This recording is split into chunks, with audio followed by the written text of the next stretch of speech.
If this is your first time listening to our podcast, welcome.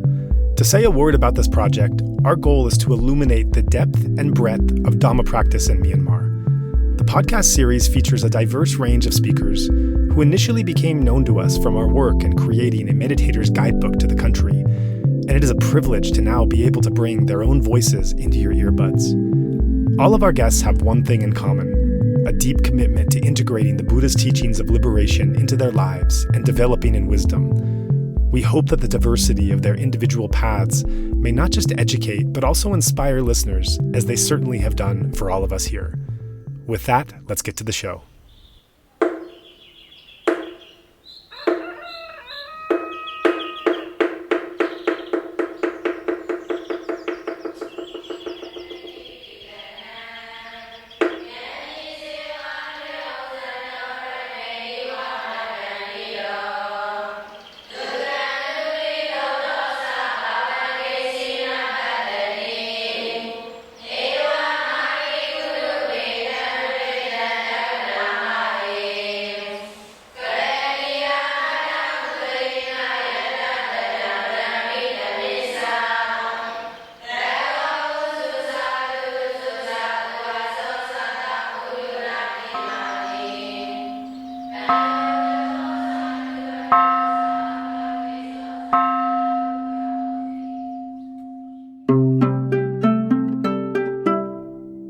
Sometimes a single moment can be so profound or so complex that it takes hours or even days following the encounter to get a handle on it.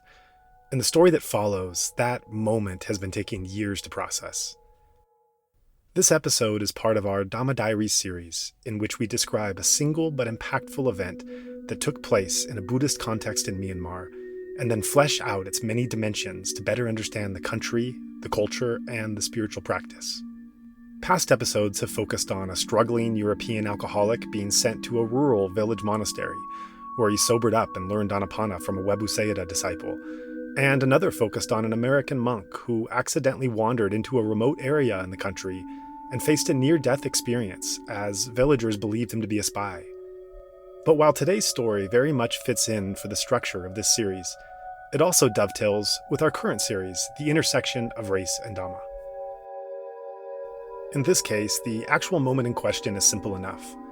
Yonie, an African-American vipassana meditator in the tradition of S.N. Goenka, travels to Myanmar to pay homage to the lineage of his teacher and consider monastic ordination.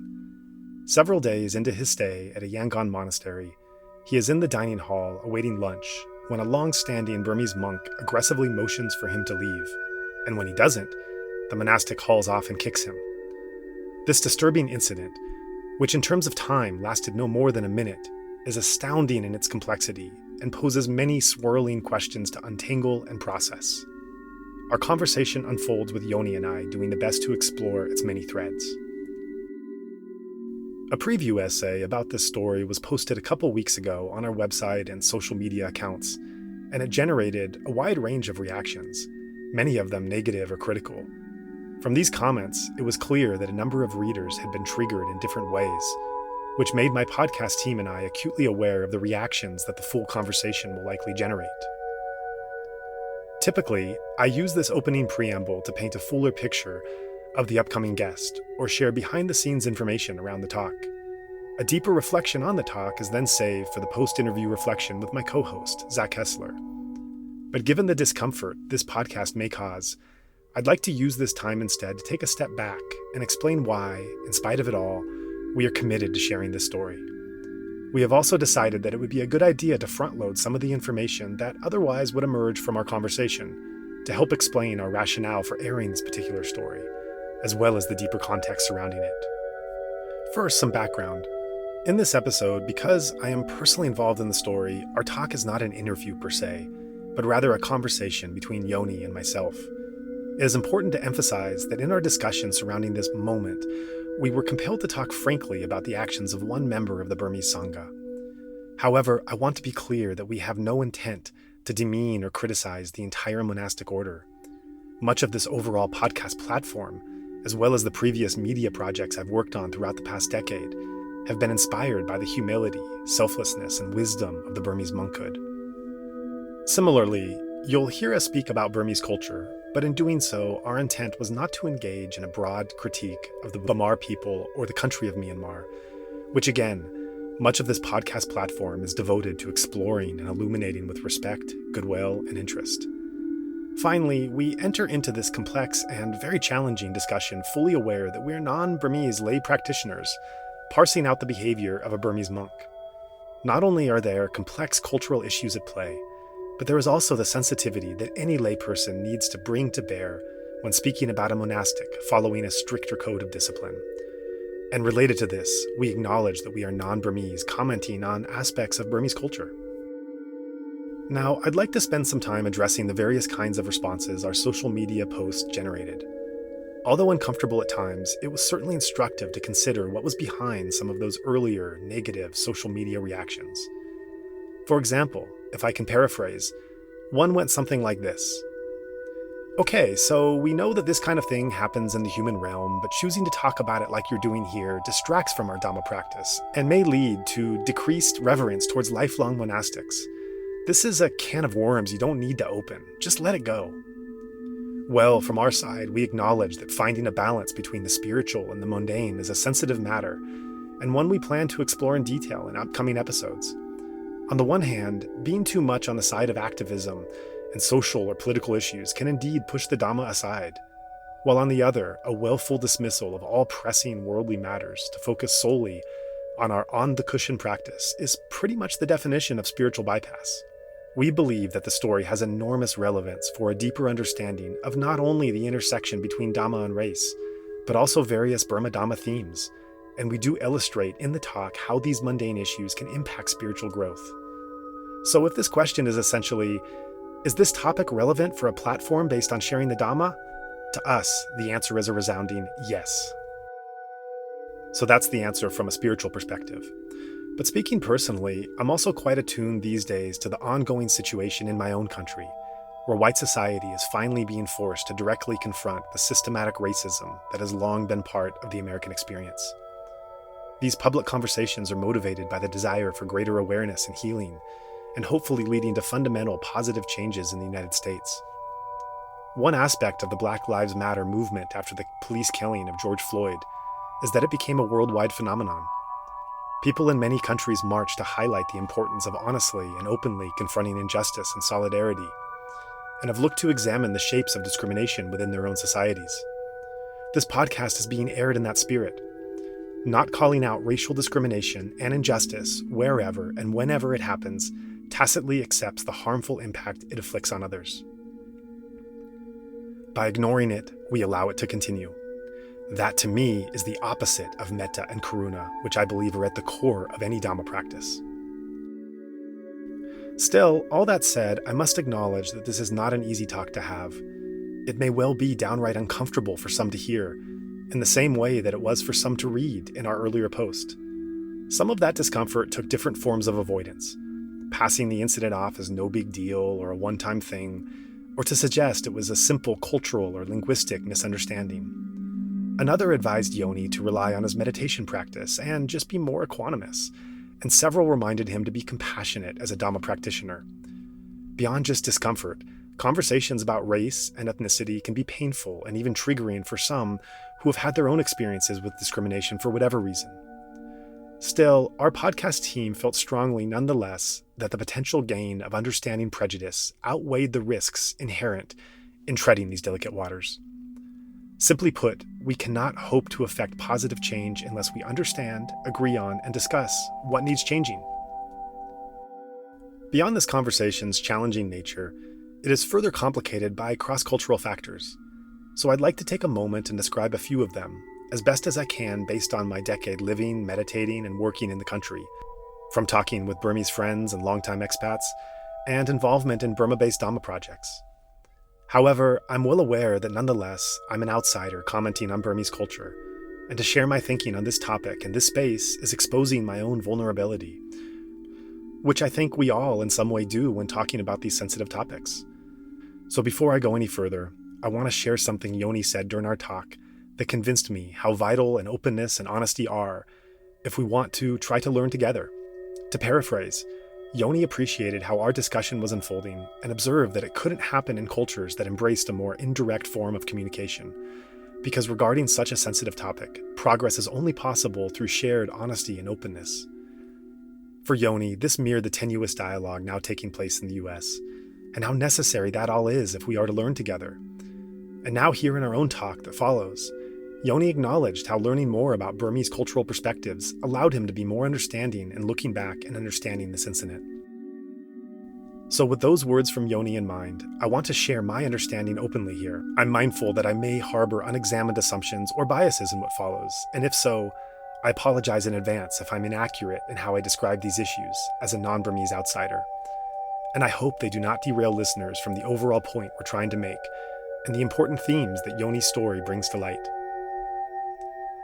The first of these cross-cultural hurdles is that the open and direct style of conversation and confrontation itself is not really aligned with Burmese culture, where the norm of anabade often prevents a deeper understanding of discomfort. What is anabade?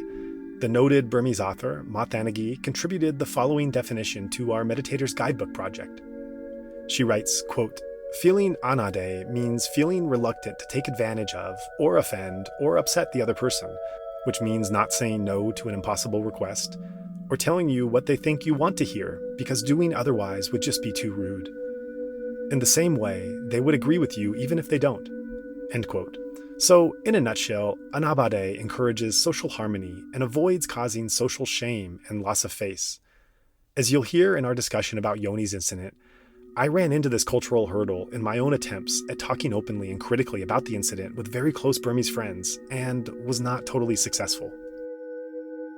Another aspect of Burmese culture that is pertinent to Yonie's situation and its aftermath is that acknowledgments of unpleasant situations or incorrect behavior are usually avoided in Burmese culture, and especially not expressed in public.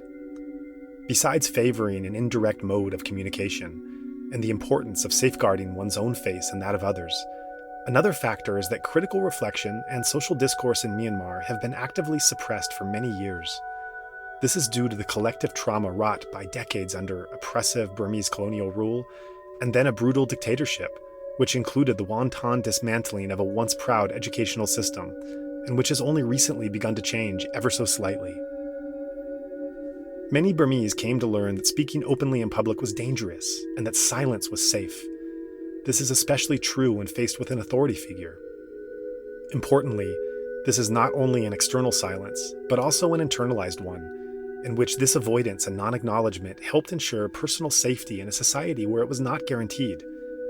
As I share in greater detail in my talk with Yonie, I experienced this as a kind of collective avoidance of even acknowledging the existence of an unpleasant, challenging, or sensitive incident or situation, like a kind of cognitive dissonance to what was obviously taking place. To me, it seemed as though, by not recognizing it, it's almost as if it doesn't exist.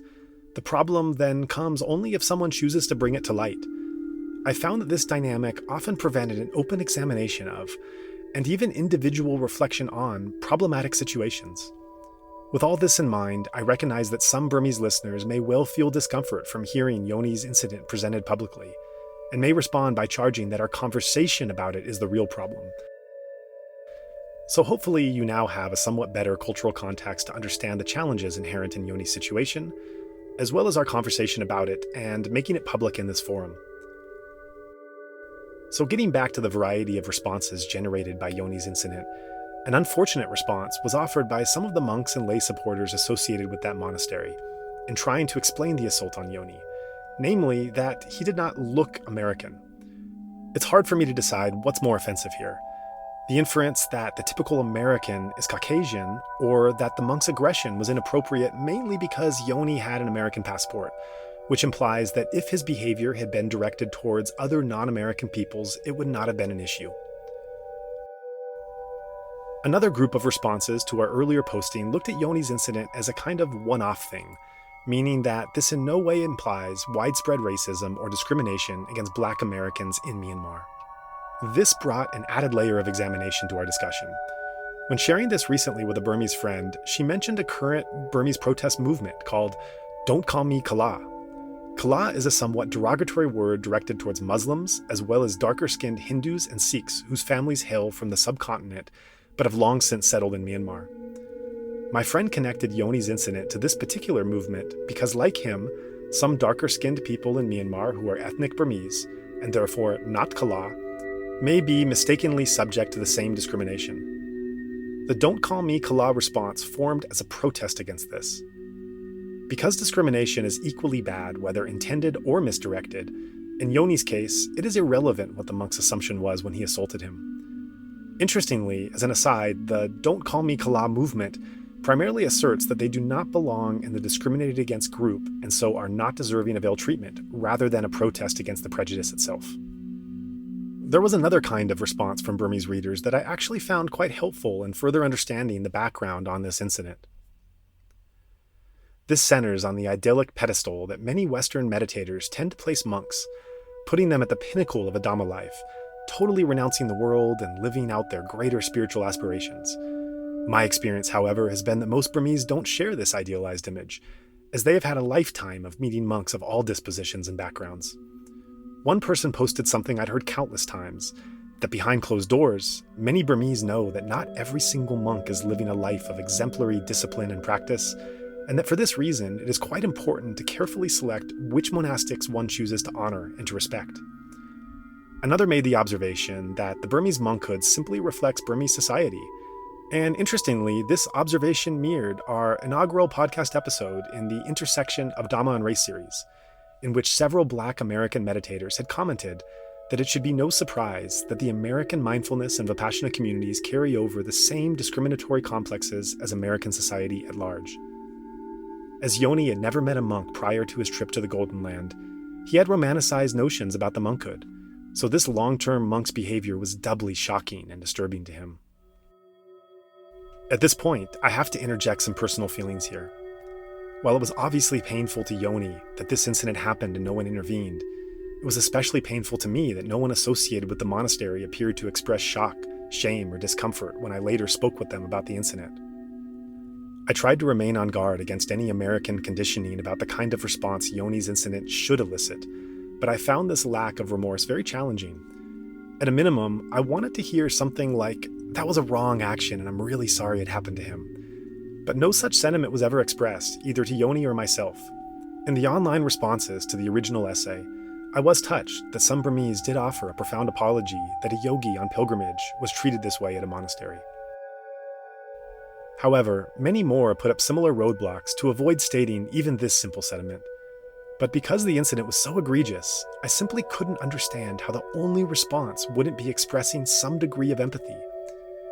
I talked about this with Zach, my podcast colleague and friend, as well as a close Burmese friend, and they both helped me to put into perspective the roadblocks that these comments reflected. They shared how some posters likely felt defensive and sensitive about foreigners commenting negatively about something that had to do with their country, implying that there was something wrong with their sangha, their culture, ethnic group, etc. So I want to explicitly acknowledge that while this discomfort and sensitivity will likely resurface again in response to the airing of this podcast episode, we do not, in any way, intend our conversation about this incident to be a critique of the Sangha or Burmese culture. That said, I feel equally strongly in making this request to listeners. Please do not shut out Yonie's pain out of your own discomfort at hearing publicly how a Bamar monk acted poorly. But I also want to stress that the defensive responses to the preview article did not come only from a Burmese audience. They also came from Western readers, although they took different forms. Some criticized the entire topic as being not relevant, and that it touched upon issues of politics and identity on a platform devoted to spiritual practice. My favorite response to this critique? One user, Max Tieford, wrote back, "Since when does advocating for loving kindness towards oppressed people not align with the Dhamma?" Finally, before I wrap up so that you could finally get on to listening to our full conversation, I want to address some online charges claiming that Yonie was exaggerating his story for dramatic effect and selfishly imposing his own needs onto a culture that had little contact with foreigners. I found these comments quite disturbing, and frankly, this blaming the victim and trying to discredit his story are nauseating to me. Let me just say that the incident happened over a year ago, and Yonie was not eager to share it publicly, nor is he active on social media. Yonie is a private person and would be much happier staying out of the limelight. He only agreed to go public with what happened in the hopes that a wider sharing of this incident could benefit everyone, monk and lay, Burmese and American, white and black. When I pointed Yonie to the cascade of reactions to the posted version, which he had not yet seen, he wrote, quote, "Talking about hot issues will generate hot reactions, yet I still think we did the right thing. Most of the comments and discussions were thought expanding. I love this. That alone made it worth it for me," end quote. So with that in mind, time for our conversation.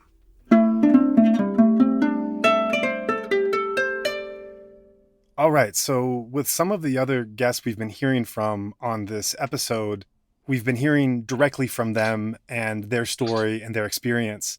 With this upcoming guest, I'm actually a part of his story. So this is a discussion that we're going to have where my voice is going to be involved, because the story that's being told is something that I had some background and context and insight on. So we're conducting this interview a little bit differently from the others. So really happy that Yonie is here joining us. Thanks so much for agreeing to come on and talk about your experience. Oh, it's a pleasure, Joah. Yeah, so before we get into a particular experience that we want to describe in detail, let's hear just a little bit about your background. I know we're talking to you from Texas now. Is that where you're from? Originally, I am from Ethiopia. My parents were from there, but I grew up in California, Northern California, San Jose and Santa Cruz. Then we moved to Texas for grad school, and I've been here for about 10 years now. Okay, great. And I know that you have a background in vipassana meditation because that's how we met. But what I'm curious is how you came to that. The Dhamma came to me indirectly. I was in a bar in Buenos Aires, Argentina, and there was a guy there that I met in the hotel, and he's telling me about this experience he had at a 10-day silent retreat and how much it helped him. And I heard about it, and I put it in the back of my mind. And then again, another place in I think Arequipa, Peru, or somewhere, where again, when you travel, there's these people that are outside the box that they would share with you what they've experienced. And I heard about it again. So when I came back home, I Googled it and I said Dhamma Center. And then the first thing that came up on Google was that. And then there was a movie that they put out. It was the Dhamma Brothers. And I watched it. It was at that time, I think on Netflix or YouTube or somewhere. And it just spoke to me and how much these people, these prisoners that have been convicted of murder and that are spending life in prison, how much the technique helped them. And I Googled it, and there was one about an hour and a half away from where I live, about 2 hours away from where I live. And I signed up. I did not know exactly what to entail. I showed up, I filled it up, and I had a profound experience. It was hard. I got to know myself better. I just changed and I got addicted to it. So I went back. I've been practicing now for about 7 years. So every year I would either sit one course or serve another course. So I've been doing it consistently for about 7 years now. Right. And how has that process been to you? Have you noticed some beneficial changes or inner improvements or insight through your practice? Absolutely. I would say it's one of the most fortunate things that happened to me. In a sense, I was insecure and I was being honest about it. I had depression, and there was a lot of craving and wanting for my life to change this way or that way. And so I wasn't in peace at all. And I grew up as a Christian, and on Sundays I would go to church, and for about an hour or two, I would feel, the spirit of whatever that energy is from the people around me. But Monday comes or Tuesday comes, I still felt agitated, but I found this technique. And since I practice it daily, I do notice a tremendous difference in my dealings with people and my dealings with myself, just in general peace and happiness. So for me, it worked personally. So that's as far as I would go. Yeah, that's great. And so you seem like a traveler. You mentioned learning about Dhamma in South America. And of course, we met in Burma, and we'll get into that story in a moment. But what brought you to that part of the world? Burma. So in Vipassana, the Goenka talks about how he got the technique, the land of gold, the land of Dhamma. So he put that seed in my mind right on my first sit. I think it was 2013. So, and how much he revered and how much he respected U Ba Khin and how much he wanted to pay respect for him. So in the back of my mind, since I got this great gift, I wanted to go back to the Sangha and give thanks to them. So in a way, I wanted to experience the place that gave me this gift. So I went to Burma for that purpose. And how long were you there? About a month, 28 days or so. Right. So this is where our interaction comes, and this is one of the main experiences we want to talk about in this interview, what transpired here. So to give some background from my side, I've been in Myanmar since 2007, and in addition to some of this Dhamma work that we do with podcasts and blog and essay and other things, my wife and I live next to a monastery in which we spoke to the Sayadaw there, the abbot, and we gained permission to have access to 4 rooms at the monastery, which we can completely furnish. The idea being that when meditators, yogis, monastics, when they come to Burma, maybe they're living in Burma permanently or for an extended period and they have to come to Yangon for business, it's so much nicer to be able to stay in a Dhammic environment of a monastery than a hotel where Shila might not be followed and there's more of a commercial vibe. You have a day of touring pagodas or monasteries or sitting, then you come back to that.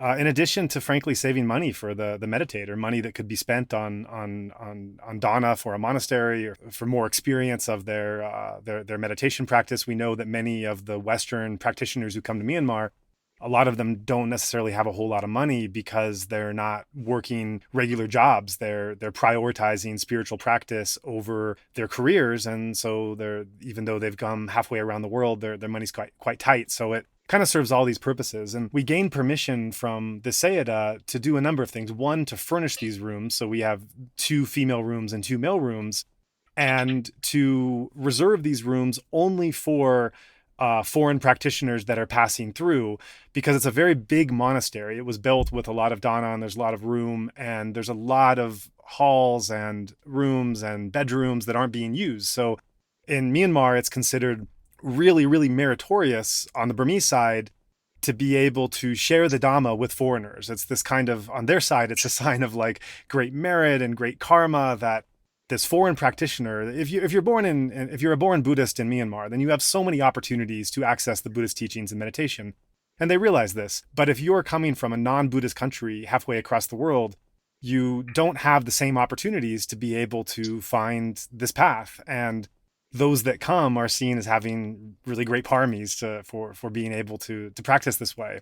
And so coming to a monastery where you're able to practice in Myanmar, it's great merit for the supporters and the monks of that monastery. So it was really a win-win-win-win situation, a win for us in being able to provide it, a win for the monastery and being able to offer it. And they felt really happy that they could serve foreign practitioners there, and a win for the meditators that are maybe traveling on a shoestring and not wanting to go into a commercial environment. So that's some background on what we've done, and we've been able to furnish them in a way that it's individual accommodations. It's probably a little bit more comfortable and clean than the typical monastery. And so the idea was that it would give people a chance to recharge and have some private time before their pilgrimage or course or after or whatnot. So that's some background on what we were doing and why we were doing it. And we've had a stream of meditators come through, some that have been very good friends, some that have, actually, I should back up a minute and say why we set this up. We had a Dutch monk friend, Uaga, who's been in robes about a decade.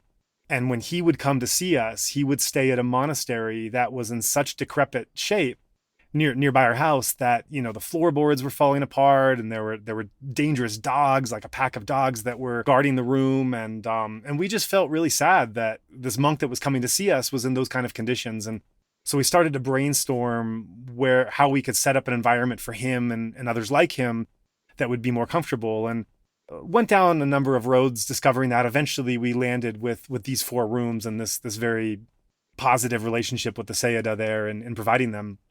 And once those were set up, we realized, well, it doesn't just have to be the people we know. It could also be the friends of friends. Let the word spread. We get merit by being able to bring this, and it's really a joy to see people that are coming to the country for the first time. I was like that when I came in 2003 for the first time, and things are so confusing, and there's so much possibility, but it's hard to know where to go and how to manage that.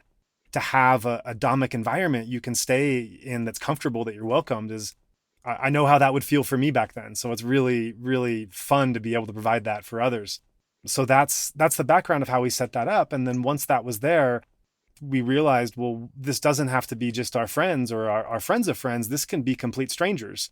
people that are just on the path. So we started to get the word out. We have this monastery here, and we did have a vetting process. It wasn't very serious of, denying people, but we wanted some kind of roadblock because we knew that it would just take one meditator acting incorrectly that would put everything at risk, including ourselves, because Myanmar is a very close-knit society, and ethical behavior is in a conservative traditional background is very important.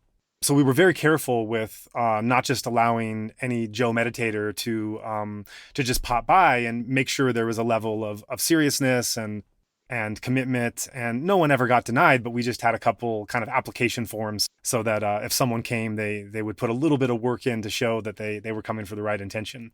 So we started to have people coming and stay at this room that we had never met before, that we might have had some friends we knew about, or just as word started to spread.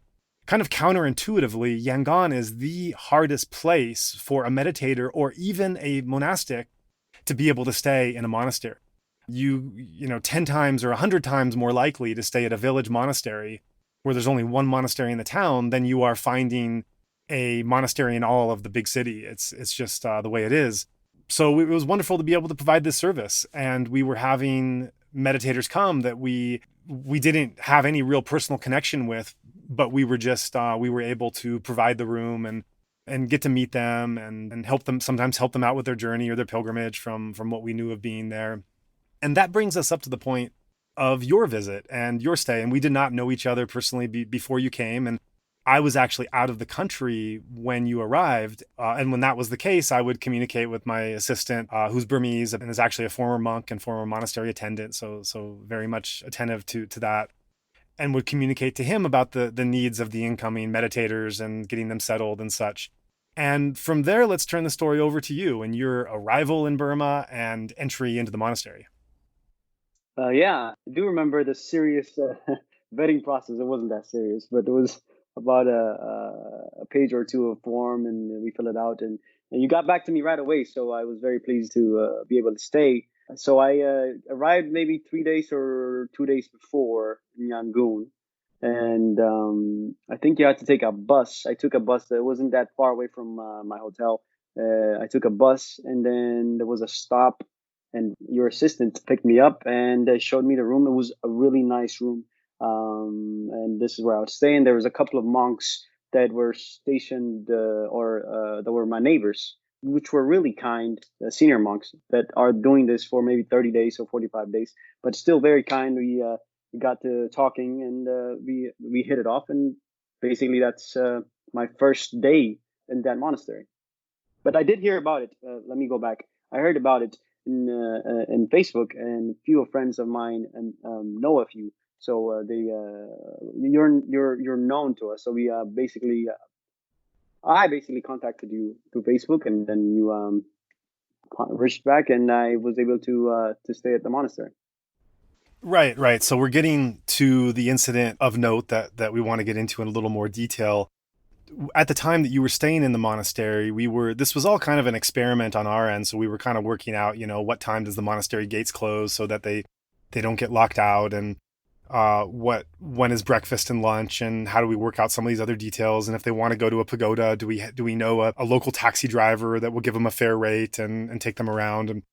And one of the details we were working out was food. And at that point that you were staying there, things changed later, and we'll get into that. But when you were staying there, you were, in my understanding, you were having breakfast and lunch there.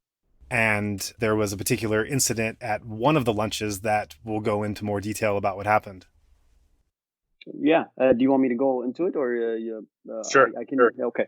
So basically, I was there on my fourth day or some fifth day or one of those days, and every morning at 6 or 5 5:45 or something, I would get up. They will have breakfast, and there's these circular tables on the floor where the food comes. So I sat by the door, which are the younger monks are the ones where they sit, and as you got closer to the wall, the older and the more senior monks sit on a certain table. So I knew right then and there, I'm not worthy of being near the senior monks. So I stayed back by the door. So there's this seats. So 3 days in, they'll have breakfast. I'll have breakfast with them. From far away, I'd smile at the people that were in my floor, the monks that were in my floor. They would smile back. It was just an ordinary non-English. Nobody spoke English, so basically we had breakfast, and I would go upstairs and meditate by myself all day. I really didn't have to leave the monastery because I just came at that place to meditate a couple of times before I went to other parts of the country.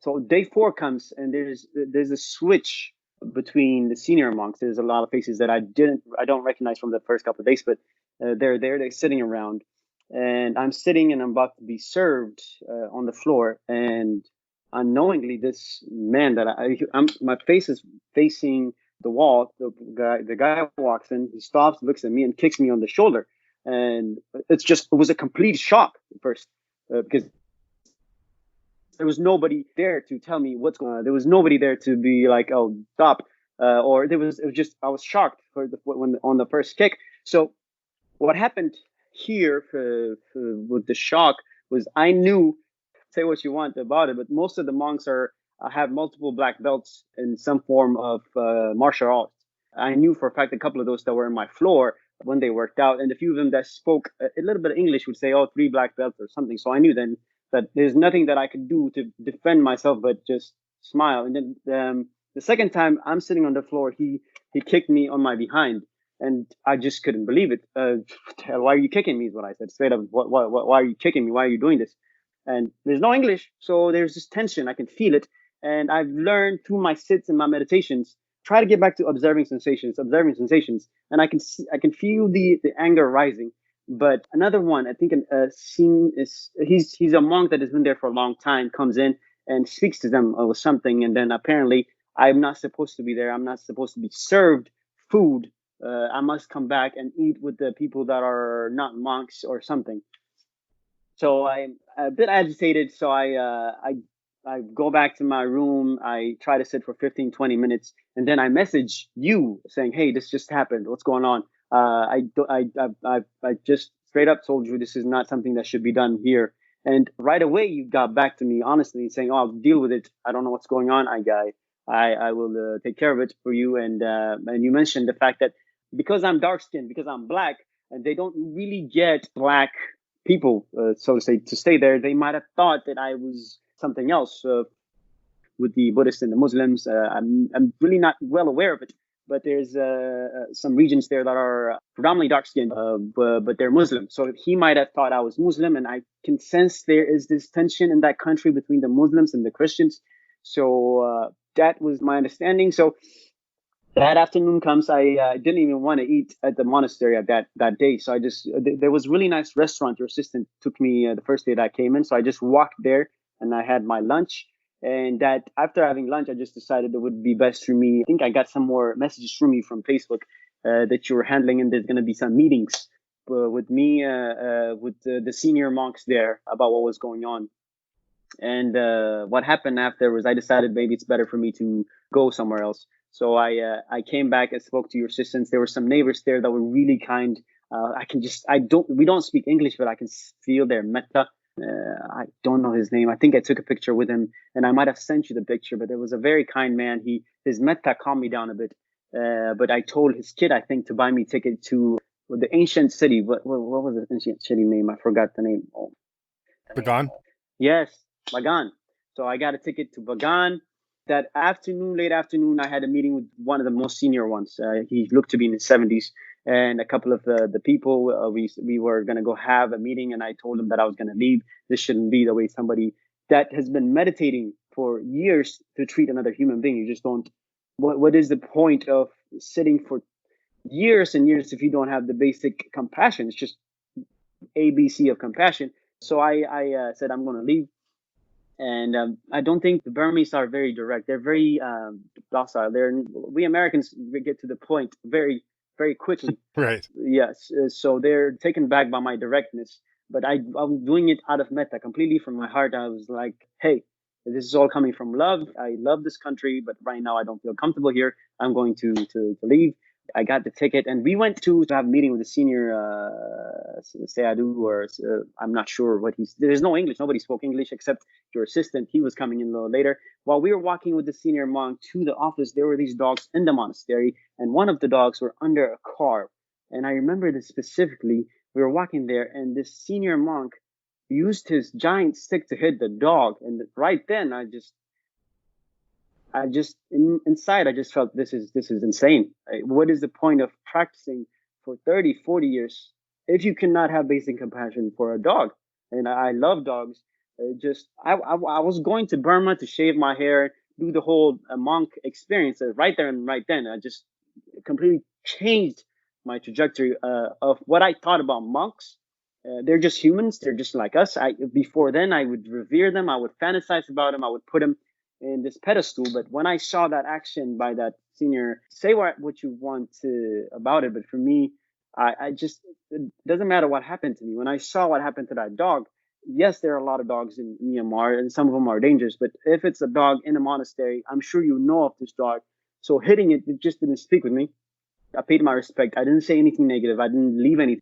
I don't want to leave anything negative, because again, I am the first Black guy that came in there. I do not want to be their first impression. I do not want it to be, the next time they see some other guy, me, this is what they expect. So I actually gave some dana, saying, thank you for what you've done for me. I paid my respect, bowed to the Sayadu.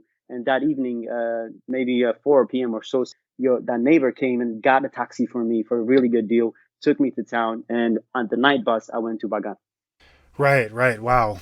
Thanks for sharing all that and bringing that all up. And I'll share from my side. I remember the message. I was out of the country when the message came in. It took some time to kind of get a clear picture of what happened. I think the news came somewhat in stages, and as it became clear what had actually happened, that on my side, the shock, the horror, the anger, the shame kind of all set in. And then the next stage went to like fact finding, like let me try to find out what happened. And I spoke to my neighbor and assistant and talked to them, and we've never really been able to piece together exactly what happened. But the clearest picture that's come is that the monk who committed the assault was not at the monastery on a regular basis. He had just kind of stopped by there from somewhere else, and it might have been indicated that he wasn't quite right in the head, that there was something else going on with whatever he was dealing with mentally, and that he had not been informed that a foreigner was staying at the monastery and regular eating there. And it was told to me kind of as a matter of fact, well, he just wasn't informed of this. And it was just kind of an oversight. And if he had known, then this wouldn't have happened. To me, of course, that wasn't good enough, because I kind of kept pushing and said, well, are you saying that because he hadn't been told that the kicking was an appropriate response? And being a Westerner and being someone who was very sensitive to how you interact with different races and backgrounds and ethnicities, discrimination, etc., something much more was needed. And part of that was a statement of it really not being acceptable. As you say, Myanmar is not and a lot of Asia is not a direct society, direct culture, more indirect and subtle.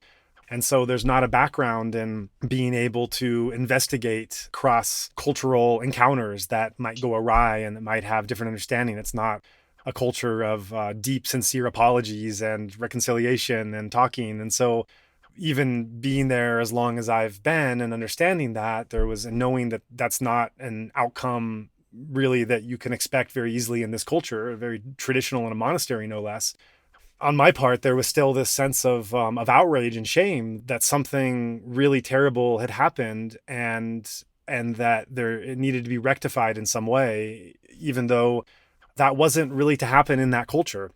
In any case, during that day, as I tried to get more sense of what happened from you, from my assistant, from my neighbor, and piece this all together, that was as close as we came, that he simply hadn't been told, and that it was he didn't know why this person was there, and he was just responding in that way.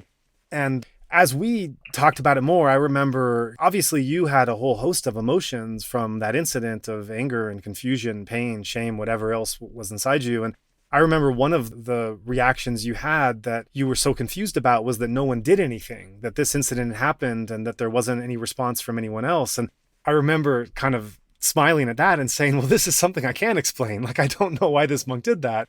But I know enough about Burmese culture to know that when someone senior acts in a certain way, it's not a confrontational society. It's not a you don't really stand up and differentiate yourself, and your whole career, your whole community can really be jeopardized by doing that. You really just kind of stay to the back, especially when you're talking about a military dictatorship where there was enormous suppression and violent reaction for those who did. So that certainly seeps into the psychology. So I think on your side, there was a pain, and understandably, that first of all, this happened. And second of all, there was just a muted reaction after it, that nothing took place. No one came to your defense. And that was something I had a little bit of understanding about Burmese culture. This was never said to me. This was purely my conjecture, that because when this happened, it was obvious to me that this would be very, very unlikely to happen to a white meditator. I don't want to say impossible because we don't know the motivations of the monk doing it.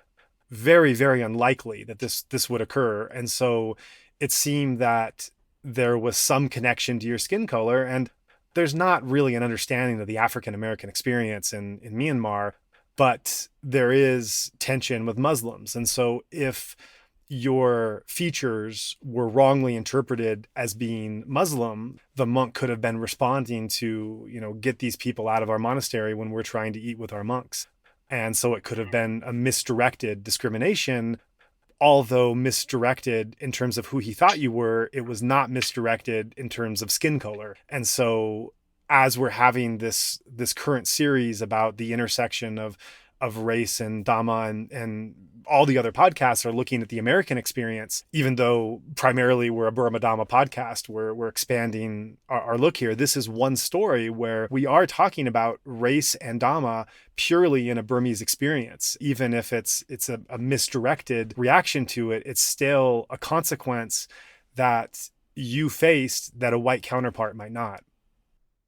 Yeah, I completely agree with you. In a sense, I remember in Burma, there's this game. It's like a hockey ball. Do you remember what they call it? Chinlon. Chinlon. So I played Chinlon with these kids, with these monks, with these 20-something monks, 3 days in a row. We have this connection where we don't speak the language, but we can make each other laugh by just eye contact and repeating each other words, or there's this connection. And I remember having that breakfast that 4th morning, and I'm sitting around these guys that I played this Chinlon with. And when this happened, they all just looked, they acted like they didn't know me in a way. Right. That itself was a shock. Right. I just smiled at you and wished you a good morning, and you smiled back. But when this happened, it was just, whoop, face was completely switched off. So I don't know exactly if it's because of my color of skin, or because I might look Muslim or not. We can never really know what's going on with this monk's mind. But I could tell you, I've traveled, like you said, extensively in 40 plus countries. And I can tell you there's a lot more of this. The darker you are, the more likely there's going to be more issues around you. It's not just an American issue. Right. Even South Africa, Tanzania, the continent itself, the darker you are, there's a certain burden that comes with it. So I don't know how to recognize it at that moment. I don't know what to say about it, because I do my best and I pride myself in trying not to say or be a person that's a victim. I don't want to have that victim mentality. It's conditioned into me early on. It's given to me early on by this or that, or this entertainment, or this Freudian psychology, or this or that. So I'm doing intentionally my best not to play the victim card. But there are times where you see this pattern and rhythm, and some things you're just like, what did I do in the past life? I'm not even sure if I believe in it. Right. You can see it happening more often than and I have a lot of great, good white friends that don't experience the same thing as I experience it. And part of me, because I've been in this technique for a bit, is it my own karma? Am I the cause of this from others, even though I'm wishing them metta? It's just a huge jiu-jitsu in my head that goes around. I'm being really open with you. In my mind, when I am dealing with these things that I can't explain. It's a conundrum. Yeah, well, I do want to go back to what you said about the monk's reaction, and that is not an abnormal or unusual experience in Burmese culture. I've witnessed it on several occasions, and it was one of the strangest things that I ever experienced when it happened. of a kind of absolute paralysis and shutdown. I don't know if this is what you experienced. I'll describe for mine, and you could tell me if it's similar. Almost like there was a couple incidences I experienced where very strange and inappropriate things happened, and everyone in the room completely shut down every aspect of their senses, where it was almost like time had stopped and their essential being and essence had gone to some deep recess that they weren't even conscious of. And I was the only one cognizant of the inappropriate thing taking place. That's the wrong way to say it. I was the only one cognizant that life was taking place. It wasn't that I was ignoring it wasn't they were ignoring something inappropriate. It was that they had disappeared completely, and I've never experienced anything like it. And I have experienced that on several occasions. And when the inappropriate incident passed, they all arose again, and it was never talked about again. And I think there have been extraordinarily inappropriate and violent and damaging and traumatic experiences that have happened in the past 70 years of Burmese history. And it's been something of a coping and survival mechanism to retreat at moments of potential trauma. And that I think that could have been what happened at that moment. And furthermore, after the moment passes, whether you're involved or not, because I shared this incident with two very close Burmese Dhammic friends with my sense of shame and outrage and frustration. And they couldn't really respond in the way that I had hoped. And these are saintly people. These are people living a life of service, following the precepts, meditating constantly. Good-hearted people. And yet, we know about spiritual bypass. We're talking a lot about it on this series of being able to follow. We've talked a lot about it in an American context of following a certain kind of spiritual practice that is actually bypassing things you don't want to get at because they're too painful. And somehow in their cultural way, there was not able to be a conversation that was just being able to say, wow, that was wrong and that should not happen. We weren't able to get at that point. It was just a lot of obfuscating. I did talk about it with a number of my Western Dhamma friends, not a number of, I have 3 or 4 Western Dhamma friends, including Zach Hessler, who's the co-host on the podcast.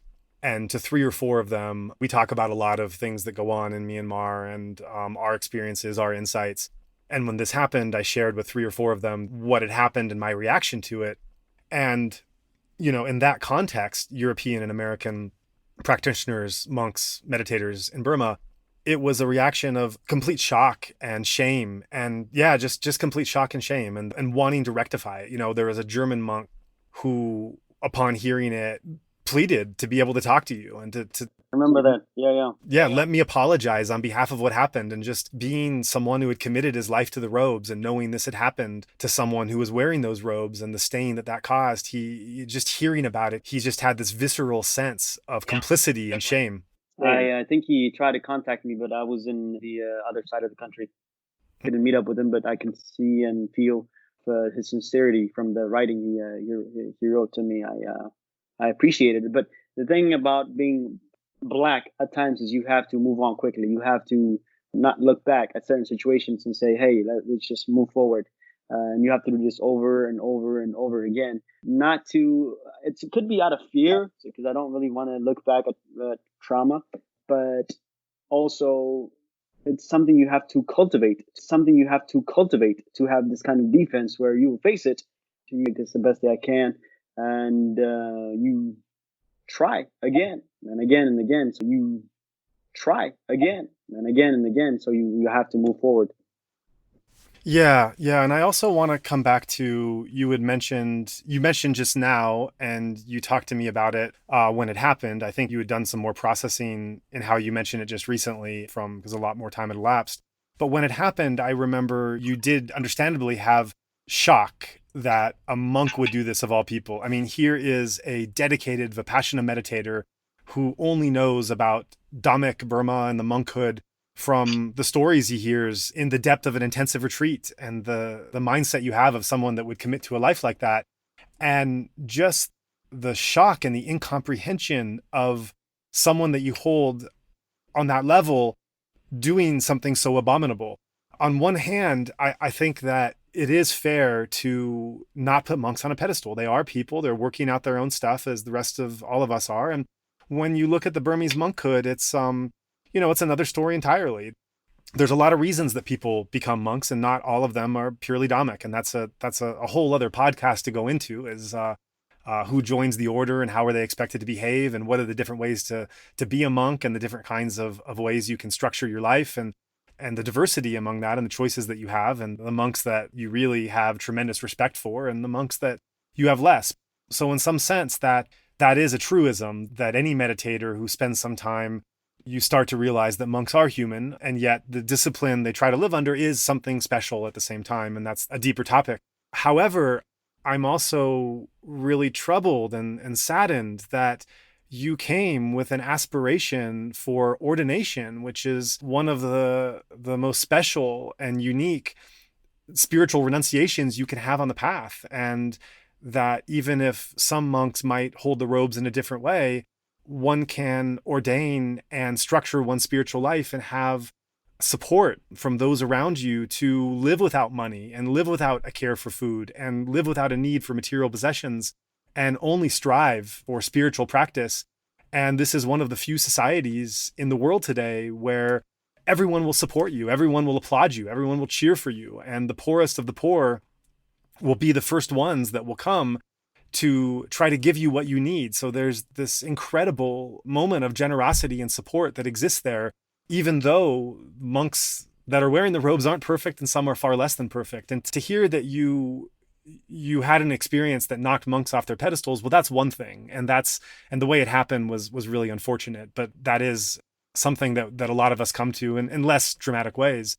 But to hear, as I did now, which I didn't know before, that this experience was such, understandably, that impeded your thought of ordination and the noble aspiration that you had, that is just really, really sad. That brings a new layer of sadness and pain to me now in hearing that. And I think that I venture to say that Burmese and meditators listening to this podcast now, should you come back and want to find a place to ordain, that you will have no shortage of supporters to make that possible.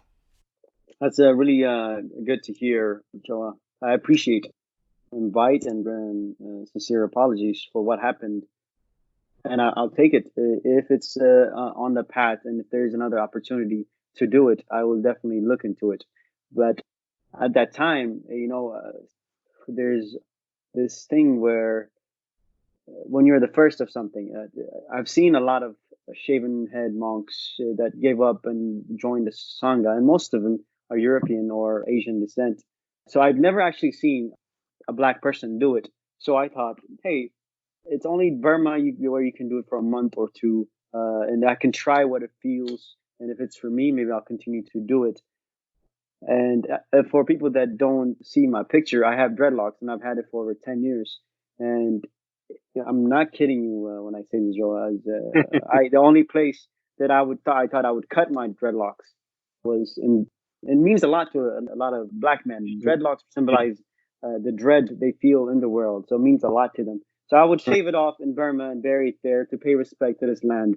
What I fantasized in my head when I came there, and every day I'm grateful for what Goenka has given me, this technique. So for me, this was something that is personal. So I thought I would do that. But when I experienced that in Burma, and if it came from a monk, let alone random strangers, and when I saw what happened to that dog, for me, the dog was the one that just sealed the deal. And yes, a lot of other countries in India and Vietnam, they don't really have the same connection that we have with animals. When I saw that, I just said, whoop, this is not for me. I'm out of here. It completely shut me off. I don't know if that would change. I don't know if I would grow in Dhamma to know that it's the path for me to go back and do it again. But it is something that is bound to happen to one form or another. If it's not your path, you will get a signal from life. And maybe for me, that was a signal. I was like, oh, this is not the path for me. But I'm not saying it shouldn't be a path for other black men or maybe even me in the next couple of years. But for now, boy, I would say it's a lot easier to do it to be a sangha with Goenka, where it's secluded and everything is provided for you, and there's a lot more westerns, and you feel like you can connect and you can speak the language with the sanghas that you have around you. Where I'm going with this, I'm sorry if it's disappointing you, Joah, but I just like want to be honest about it. No, no, that's what we want here is the honesty. I'm just hanging on your every word. And, you know, I think it's your experience and that's your truth. And my truth is that, you know, we didn't really recover from this either in our own way. We had gone into these monastery rooms with maybe a sense of naivete that this was just a good thing we were doing in the world and a sense of joy that we were providing it. And to have something like this happen that was so far from our intention, and even though of course we weren't involved or responsible, but that it was kind of something under our watch, even if we couldn't control it, it was something that was in our domain. It was this deep sense of shame, and it was, I'd say, a double shame. One is shame that it happened in Burma, and I think that that's the sense of shame that like the German monk felt, and some of the others then in my Dhamma friends that I spoke to that had a connection with Burma just felt a sense of shame that someone that was so dedicated to the path would have this happen to them. And then a certain shame on top of it, that this was supposed to be a place of refuge and practice that was just pure giving, that was just us wanting to give and to be happy in giving in the way that Burmese are. You know, they're the most generous people in the world from my experience, and people with very little will give what little they have.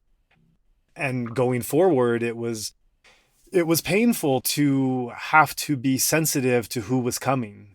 Not sensitive, not in terms of who was allowed to come, but sensitive that if someone didn't look a certain way, that something could happen. And not that this was a special monastery or that they allowed certain. We were talking about wider Burmese culture and monkhood. And there was an incident where a very, very dedicated Indian from East India country meditator came and stayed, and there was a large festival going on, and then also just so full of excitement and joy of where he was. And I just had this kernel of fear in my mind that one crazy person in this big festival taking place, this big Buddhist festival taking place at the monastery, would see this Indian meditator as a non-Buddhist and draw conclusions. And I had to tell him, like, look, this happened before, and I just want you to be aware that this happened. I can't not Wow. tell you this. It's not ethical on my part to not tell you that this thing happened, and because of the way you look, that something might happen here. And I ended up finding a Indian Burmese family that were donors at the monastery and connecting them and then having him kind of under the wing. But it kind of forever changed the feeling of safety that you can just bring anyone serious and earnest into the fold and they would be taken care of. That because something like this happened, even, you know, whatever the percentage is, that the likelihood of this happening or it happening again, it was kind of on my watch, and it left really a deep pain in the fact that this could and did happen. And also further awoke in me, further clarified in me the experiences of someone who looks different and being judged by those differences. They weren't not being judged by everyone. Certainly, the saintly Dhammic people like my assistant or our neighbor saw beyond that, and many people did, but that some people don't. And that this probably would not have been an experience that would have happened to me or someone who looks like me was really disturbing. I want to say this is what is great about this discussion that we are having in America and all over the world about Black Lives Matter. It is this that I want. It is this to be able to talk about it so that we can have a proper way of dealing with situations when they rise up. So this things in Burmese culture where they don't talk about these kind of things, they don't approach it directly. The progress that me and you just made in the last hour would not happen because it's just ignored. And I think for me personally, one of the greatest things this younger generation is doing is they're just bringing out all these things that we have been putting under the table, putting under the carpet, and they just bringing it out so that we can talk about it with compassion and kindness and see how we can grow from it.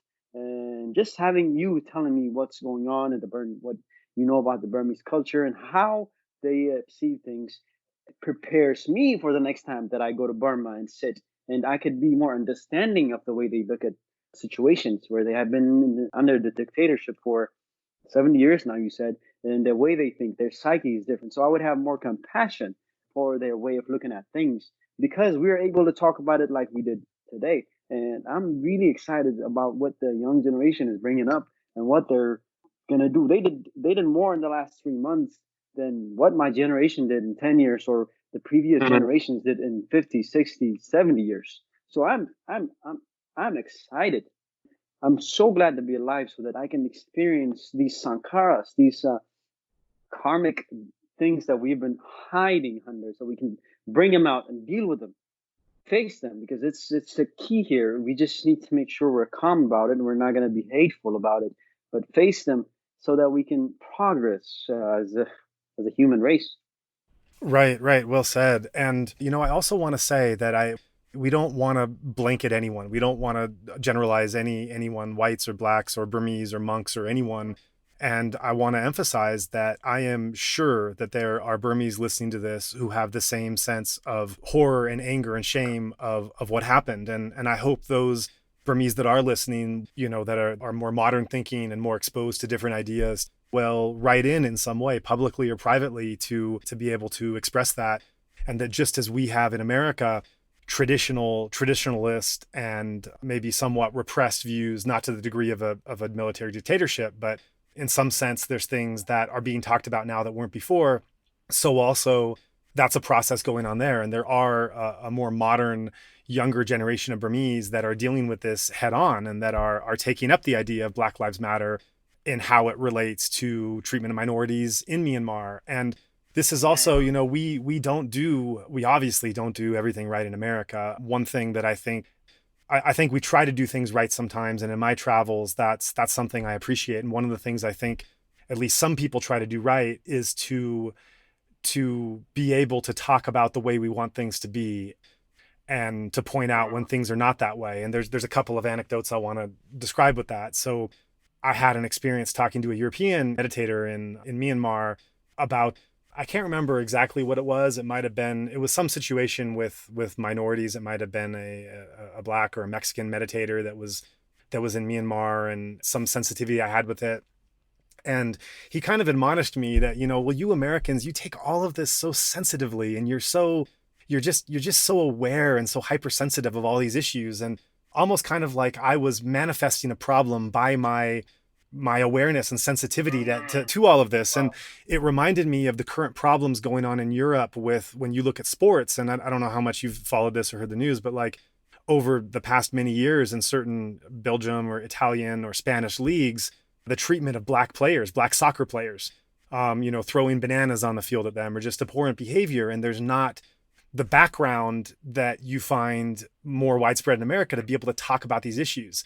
And speaking from personal experience, so my background is Jewish. And when I was in college, I studied abroad in Paris. And there was this incident where I was with actually, let me back up. There's two things I want to share. I used to go to this was before the age of Wi-Fi and smartphones and everything else. So I would go once in a while to this cyber cafe to check my email. And me and my friends became really close with the owner of the French owner of the cyber cafe. And one time we went there and he said some derogatory comment about Jews. I don't even think I was there. I think my friend who was Jewish told me about it. So I thought about, what do I do? How do I respond to this? And what's the appropriate action to this anti-Semitic comment? And I decided I'm going to go one more time. I'm going to use the internet there. And then when I finish using the internet, I'm going to gently confront him and tell him that I can't continue to do business at a place where these kinds of comments are made. And I'll gauge his response and see what he says. So I was speaking my limited French at that time. This was a long time ago, so who knows how well it came off. But that was my intention. And his reaction to this was similar to the reaction I got in Myanmar from this European friend, which was, you Americans, you take everything so sensitively, and really angry at me, really like, I didn't mean that, and this is your problem. This isn't something I'm giving. And I was young and impressionable at the time. I was in college. I didn't really know what to make of this. And so a couple weeks later, this is what I was about to tell. And I realized I was getting my story out of order. I was walking around the Marais in Paris with another Jewish friend, just coincidentally.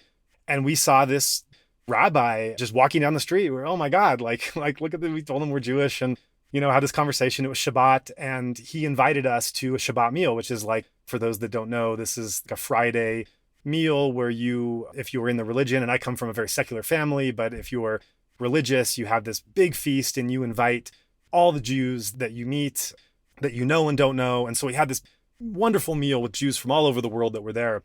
So during the meal, I asked this question to the assembled audience. I said, I had this incident happen to me and it was painful to me. But the response I got was that this was not a Jewish problem. This was not a French problem. This was an American problem. This was that my heightened sensitivity to an apparent slight was because I just took things too personally, and asked this assembly of mainly European and French Jews, like, was this my problem? And you can imagine the answer that came back, which was no.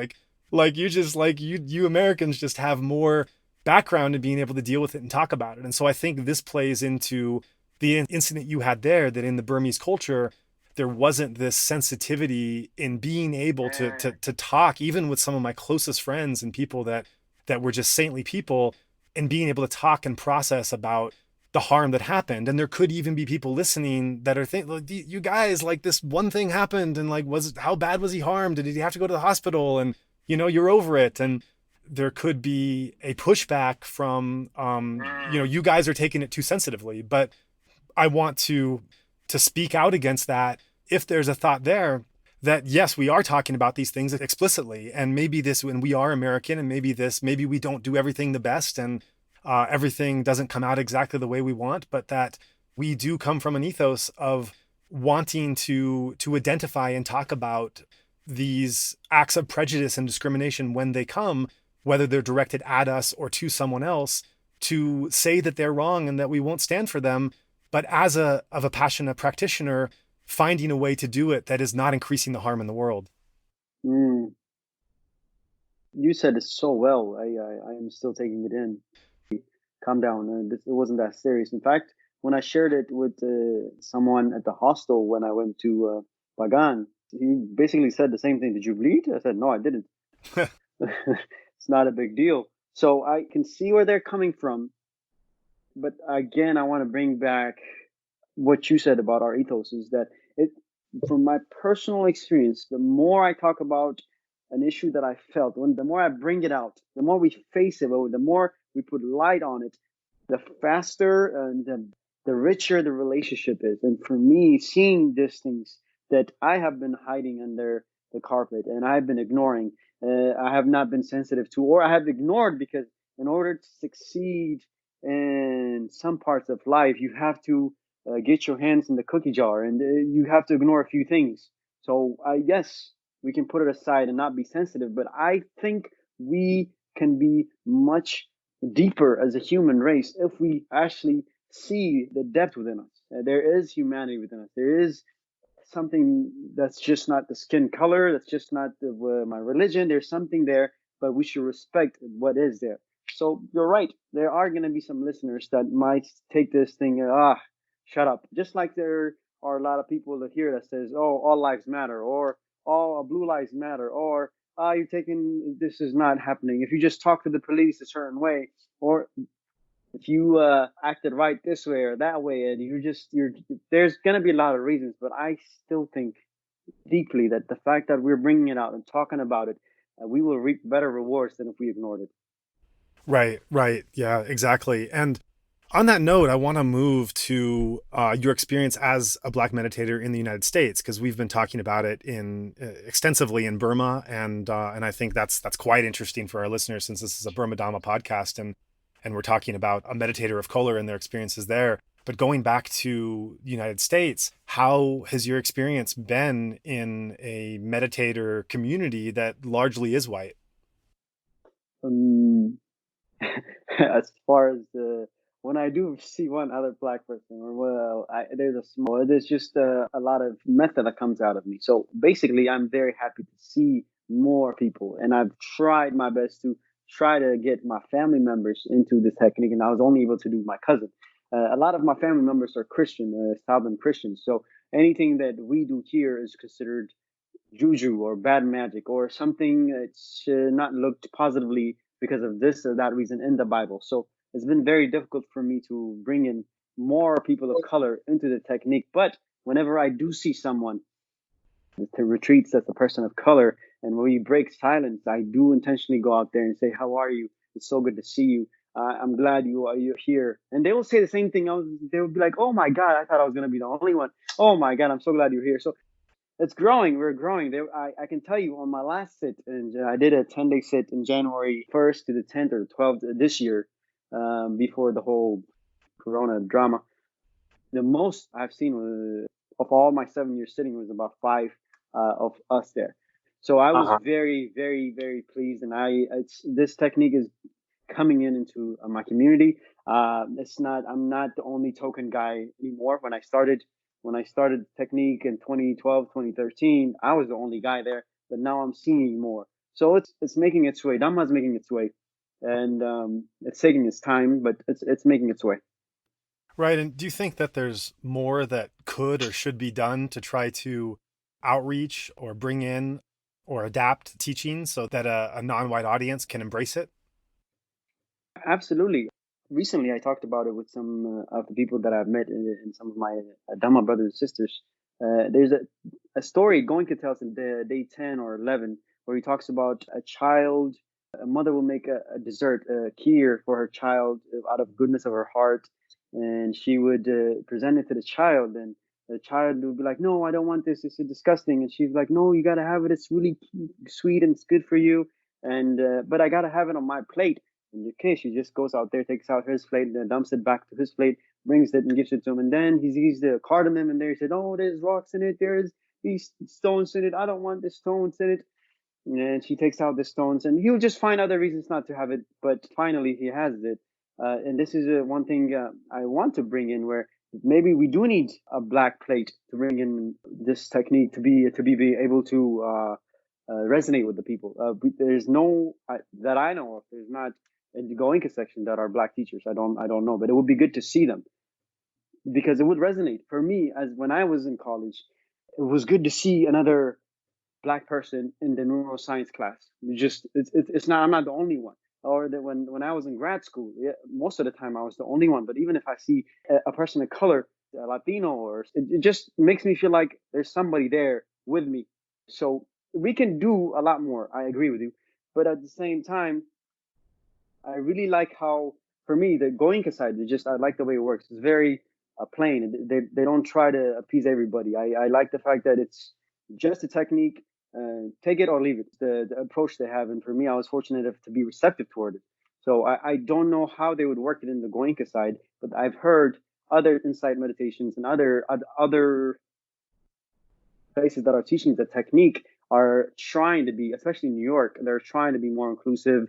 They're trying to be more LGBTQ friendly. They're moving the right direction to make those so that people can have it in the plate they want. And then if they like it, they can get deeper into the technique. If they don't, maybe next life. Right. So I'm also curious about your experiences as a black meditator and as you were getting more serious with your practice and in your life facing acts of discrimination, racism, subtle, overt. As you started to practice more seriously, how did that affect the way your experience of racism or discrimination? The technique makes you so that you are pulled over more than I can count. But I am not as reactive to the fear or the other things that come up. There's an actual, sometimes a method that comes out from my mind when the police officer comes. There's a switch in my psyche, and most of the times, 90% of the times, I come out of there with a pleasant interaction with the officer or even with a person that's hostile. It doesn't have to be about my race. It doesn't have to be about any interaction. It has made it so that I'm not reactive to their garbage or there's a certain conditioning that comes with being black, with dealing with police officers, with others. So because of the technique, I think I'm much more calmer. I'm much more peaceful. With my daily practice, I can tell if I skip a day where I didn't sit, I'm a bit more fuzzy, not in tune. So I could tell. So for me, the technique has helped me become much more active in my harmony and my metta for others. That's beautiful. That's great. And in terms of the recent events, the police brutality, the social injustice, the protests, and the kind of conversations that we're trying to have right now that are really quite unprecedented, and all kinds of people and institutions that are now opening themselves up for scrutiny and for greater examination. I'm curious what role you think that Dhamma practice and Vipassana meditation might play to bring about a positive benefit for whites and for blacks in being able to have this kind of communication and move forward in a positive way. I was actually thinking about this, and I think the best thing this Dhamma would bring is compassion, because a lot of people are just awakening, or without any malice, it just is coming up. So they might have said something, they might have done something that might have had history of actions that are not so kosher, so to say. And through this search or that search, we bring out that they were like this, or like they might have said some offensive things. I think we could be much more kinder and say that, hey, if they apologize, they're sincere about it. This is what growth is. People grow. I'm not who I was last year. I'm not who I was. Thank God, I'm not who I was 3, 5 years ago. Just this is a growth. This is what a human race is, and I hope I'm not going to be the same that I am today in a couple of years. I hope I grew more in Dhamma. I hope I'm more kind to others. I hope so. This is something I think we can bring in Dhamma in, where it's we can point our fingers. Yes, there's things we can say about the police. There's reforms that need to be done. But if we are there to just burn it down without sense of, it doesn't mean just roll over, but we can act with kindness. I think we will come out of it much better, much stronger.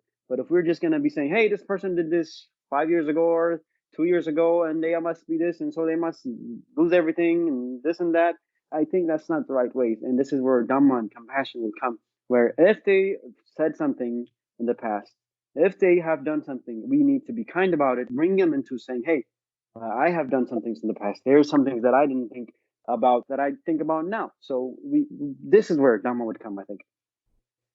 Yeah, and that's really difficult, right? You know, if you're holding on to a lot of pain and injustice and unfairness, Yes. and you're trying to figure out what do you need to move on from that pain?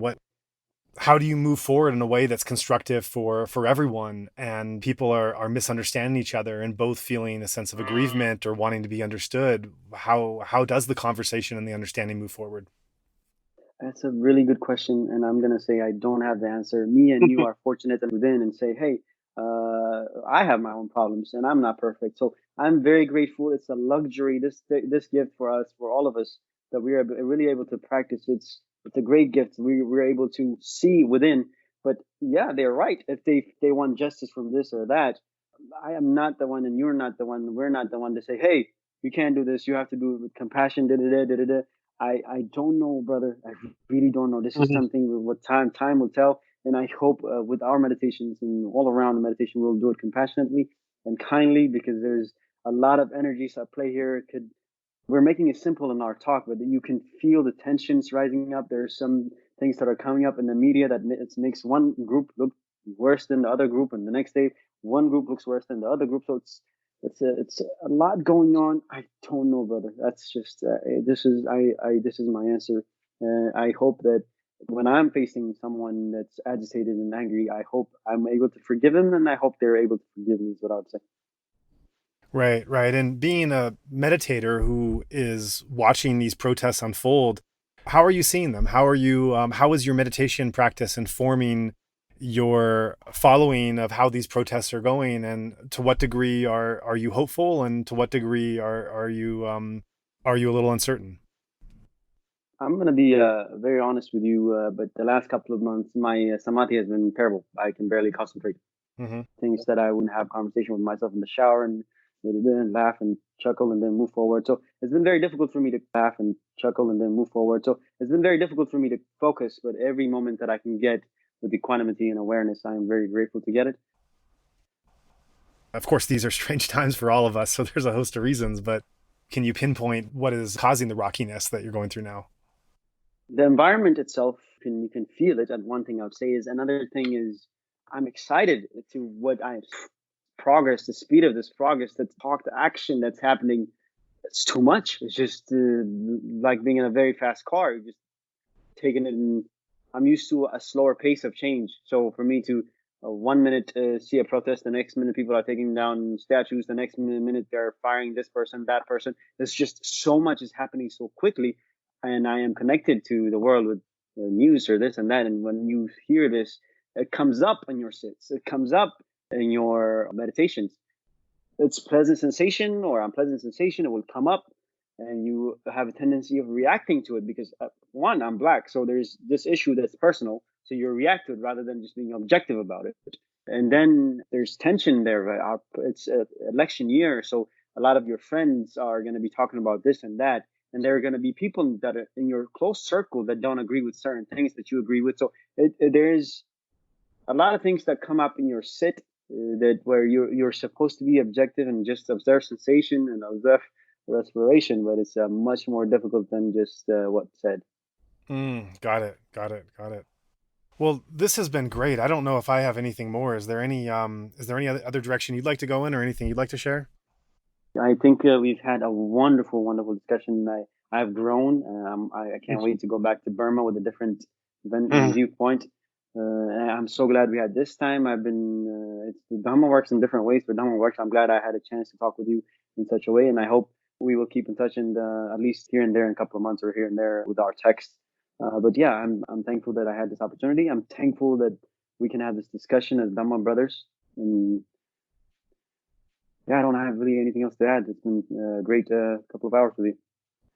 Yeah, that's just great. And I think it's really wonderful to be able to share these experiences in a more explicit way. I think that just as the last month or so has shown a light into a different experience with the Black Lives Matter movement that has been uncomfortable and jarring, but a reality that is being investigated further, maybe because a lot of the world is shut down, so there's not a lot of distractions. But in any case, the angle that we're trying to take on this podcast is where the Dhamma fits into this, and where the experience of being Black while on the path is fitting into these overall changes that are happening. And I think that your talk here describes vividly the experience of a Black meditator and the reality of it in ways that, that a white meditator and a white meditator that is coming to practice in Burma isn't aware of the privilege and the difference that they get, that just based on the way they look. And so I think a lot of what's happening right now is informing people of this reality, and knowledge is power. And rather than just fighting to want to change the system, to understand what the reality is. I mean, isn't that the essential purpose of what meditation is understanding that reality, even when it is uncomfortable outside and within, that this information can inform you in how you approach different situations, and knowing better that the experience that you're having is not the experience that everyone else is having. So I think that that's why it was important for us to want to take the time to tell this story, and also to tell the story that transcends borders, that is not just being affected within our country in America, but also the judgments and the discrimination that's happening on the other side of the world, even when, it might be coming from a place of misdirection. The negativity and the discrimination is still there. Yeah, brother. I'm fortunate to have actually this family. So I can't say enough about the technique for me. I hope it goes into more of my people, Black people. I hope they get this seed and they can practice this, so that there would be a certain peace within them, because they are suffering a lot. And it would be very helpful to have this in their life. And I'm just speaking out of my own personal experience. It's been tremendous for me. It has made me a much better man. Yeah. So with that, I guess, we can definitely end the discussion, and we can have a good night, I guess. Yeah. Well, thanks so much for your time. And I hope our paths cross either here or somewhere else. You've always got a monastery room open to you, and hopefully a different spiritual experience when you come next time. All right, Joah. Have a wonderful night, brother. Okay, you too. Thanks again for your time. Thank you so much for listening, and I hope you have enjoyed this show. For those first-time listeners to this podcast, we'd like to take a moment to tell you a little bit about our team. Most all podcast contributors work entirely as volunteers, and those few receiving remuneration are meditators who have offered 50% or more discount for their professional services. Nonetheless, there are still basic costs required to produce a full episode, and for this we rely on the generous support of listeners like you. The initial donation funds that allowed us to set up this Insight Myanmar podcast came unexpectedly, and we have done our best to stretch them as far as possible. However, that generous startup donation could not have predicted the pressing need to cover current events, such as our COVID podcasts, and now the social protest movement. So, if you would like to hear podcasts that address this new content, or assist others to be able to access them, please consider making a donation to fund this work. Whatever funds we are able to collect now will be used solely for producing new episodes on this content. Thank you for your support. May you be safe and well. We welcome your contribution in any amount, denomination, and transfer method. You may give via Patreon at patreon.com/insightmyanmar, via PayPal at paypal.me/insightmyanmar, or by credit card by going to insightmyanmar.org/donation. In all cases, that's Insight Myanmar, one word, INSIGHTMYANMAR. We were honored that Aisha Shaida Simmons joined us as a co-producer on this episode. Her perspective and insights were very helpful in moving this piece to completion. You have been listening to the Insight Myanmar podcast. We would appreciate it very much if you would be willing to rate, review, and or share this podcast.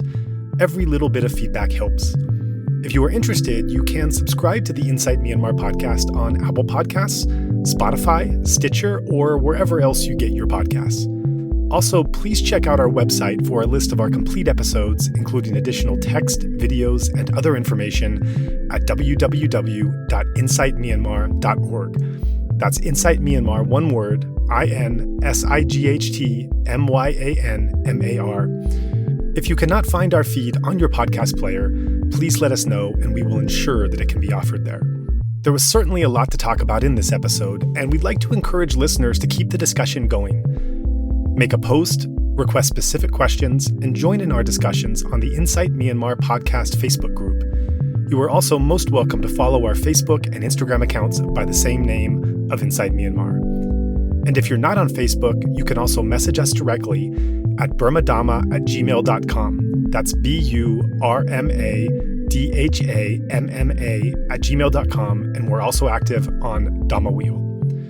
If you'd like to start up a discussion group on another platform, let us know and we can share that forum here. Finally, we're open to suggestions about guests or topics for future episodes, so if you have someone or something in mind, please do be in touch. We would also like to take this time to thank everyone who made this podcast possible, especially our two sound engineers, Martin Combs and Tharng A. There's, of course, Zach Hessler, content collaborator and part-time co-host. Ken Pransky helps with editing. Dragos Bendita and Andre Francois produce original artwork, and a special Mongolian volunteer who is asked to remain anonymous does our social media templates. We'd also like to thank everyone who assisted us in arranging for the guests we have interviewed so far. And of course, we send a big thank you to the guests themselves for agreeing to come and share such powerful personal stories. Finally, we are immensely grateful for the donors who made this entire thing possible. We also remind our listeners that the opinions expressed by our guests are their own and not necessarily reflective of the host or other podcast contributors. Please also note, as we are mainly a volunteer team, we do not have the capacity to fact-check our guest interviews. By virtue of being invited on our show, there is a trust that they will be truthful and not misrepresent themselves or others. If you have any concerns about the statements made on this or other shows, please contact us. This recording is the exclusive right of Insight Myanmar podcast and may not be used without the expressed written permission of the podcast owner, which includes video, audio, written transcripts, and excerpts of any episodes. It is also not meant to be used for commercial purposes. On the other hand, we are very open to collaboration, so if you have a particular idea in mind for sharing any of our podcasts or podcast-related information, please feel free to contact us with your proposal. As you know, our podcasts are 100% listener-supported. We welcome your contribution in any amount, denomination, and transfer method. You may give via Patreon at patreon.com/insightmyanmar, via PayPal at paypal.me/insightmyanmar, or by credit card by going to insightmyanmar.org/donation. In all cases, that's Insight Myanmar, one word, INSIGHTMYANMAR. If you'd like to give especially to support our new run of coronavirus episodes, please go on the GoFundMe site and search Insight Myanmar to find our campaign. If you are in Myanmar and would like to give a cash donation, please feel free to get in touch with us. Thanks, and see you next show.